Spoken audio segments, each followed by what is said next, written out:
Tinjau kesiapan logistik pilkada, penjabat Bupati Maluku Tenggara harap pesta demokrasi berjalan lancar. Guna memastikan setiap tahapan pilkada di Kabupaten Maluku Tenggara berjalan lancar, penjabat Bupati Maluku Tenggara Samuel Huai melakukan kunjungan ke gudang logistik Komisi Pemilihan Umum KPU Maluku Tenggara yang berlokasi di Gedung Serbaguna, Jalan Soekarno-Hatta, Jumat 15 November 2024. Didampingi penjabat Sekda Maluku Tenggara Nikodemus Ubro dan sejumlah forum komunikasi pimpinan daerah, staf ahli Bupati dan Kepala Badan Kesbangpol. Tiba di lokasi sekitar pukul 10:12 waktu Indonesia Timur.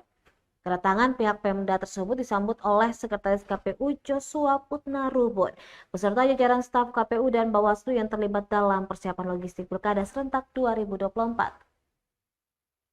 Peninjauan tersebut dilakukan untuk memastikan persiapan logistik untuk Pilkada Maluku Tenggara 2024 berjalan dengan lancar. Dikatakan memang ada kegelisahan, namun semakin hari semakin menipis. Sementara di tempat yang sama, Sekretaris KPU Maluku Tenggara Joshua Putnarubun menolak memberikan keterangan pers dengan alasan itu ranahnya Ketua KPU.